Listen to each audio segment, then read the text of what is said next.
and so quiet. So many mixed emotions. It's hard to describe, to be honest. I just remember the feelings, the sights, and the thousands of people that were there, sadness and disbelief on their faces. I could close my eyes and feel like I could relive that entire day. I love this. I grew up in Fayetteville, North Carolina, born and raised at Fort Bragg, grew up in a military community. My dad fought World War II, Korea, Vietnam.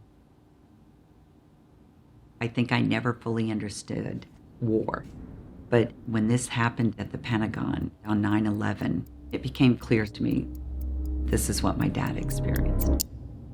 2001, assigned to the Pentagon, worked on health policy. I picked up this legal document and I was going to walk down the hallway to staff it.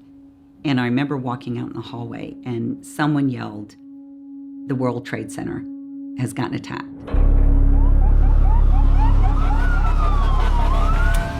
You ever been in those moments where you felt like time and everything just slows down? It felt like everything slowed down and it became very, very quiet. And I heard this voice and it said, "Don't go down that hallway." I've learned my whole life to listen to my gut. I just get these feelings. Sometimes it's divinely guided. Don't go down that hallway. I just remember saying, okay. And I just turned. All of a sudden you're seeing the second plane hit on the TV. My coworkers, they told me that. I looked at them and I said, there's going to be a series of attacks across the United States and we're next. I remember taking one step back into my office and I felt the whole building shake. I thought, this is it. We're attacked. People were leaving the building. I turned to one of my coworkers and I said, I want to let you know I'm going to go to the impact site. And when I got there, it was just this gaping hole in the Pentagon. It was sobering for everyone. And there was smoke coming out. There was plane debris all over the place. What most people don't know about me is I become laser focused when trauma occurs. The Pope crash changed the lives of so many people. I mean, this was the largest peacetime disaster we had in the history of our country. We had over 134 burn victims that came into our ER that day. Training as a clinical trauma nurse specialist allowed me to just instinctively know how to direct, where people needed. I've always believed that people's true character comes out in the midst of adversity because you don't have time to think about it, you just have to act. All of it was lessons learned, and it just kind of led into the response of the Pentagon. Master Sergeant Sepulveda, the two of us just started responding. People were trying to get out of the building, and I just kept directing and saying, that tree, go back to that area. That's where we're going to take care of casualties. And once I felt like there was a flow, then I went to the triage site. You're trying to comfort people. You're trying to assess the most severely injured. And then an aid bag appeared, Specialist Cahill. He saw the fireball at the Pentagon and he ran 2 miles with it. We started IVs, put a nasopharyngeal tube down to help with breathing. And then a gentleman came up. It ended up being Brigadier General Webster.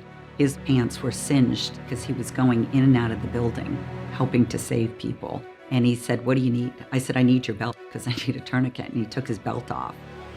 Everyone came together. Ambulances started coming. The FBI arrived. We had the fire department.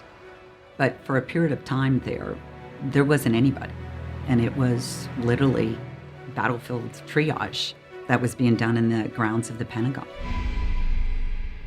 I remember when the flag got unfolded and the fire chiefs and firemen were on top of the Pentagon.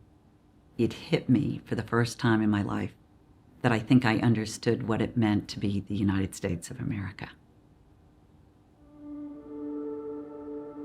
This tragedy and this attack, it united us in ways that our enemy could never understand. And I knew it was going to be painful, but we were going to be okay.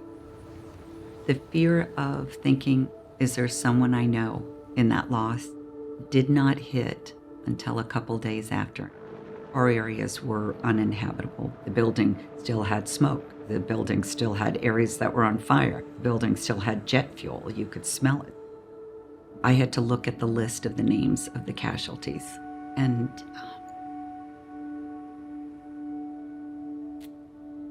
I remember as I was looking at them, I just kept praying, please, don't let me know anybody on there. And then I saw my office mate, Major Ron Milam,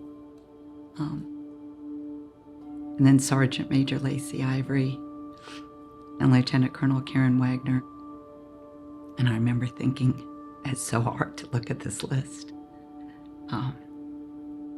This new life's not going to be the same for a lot of people.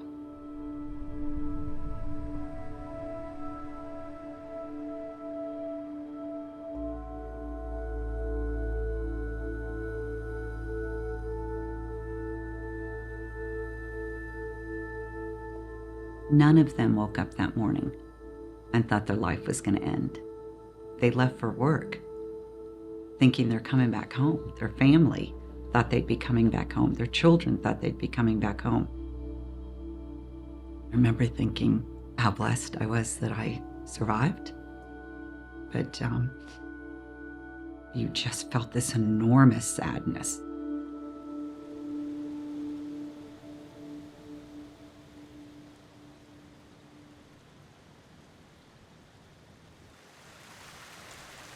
But also, what I learned is when you survive and someone else doesn't, the way we honor them is by living a life that's good. I don't think there was anyone more shocked when I got told that I was going to be the Surgeon General. 9/11 changed the way that I led in that position. I realized the impact at the point of vulnerability and believed that we need to always be ready. That allowed me to view the strategic changes I wanted to do differently. Memorial Day, to me, it's a sacred day. It's important that every year we honor those that have paid the ultimate price for our freedom. We do that because someone gave their life for this country to preserve democracy. And I think we owe it to pause and to reflect on what those sacrifices were and what those sacrifices mean. It's important to pass down those stories and never forget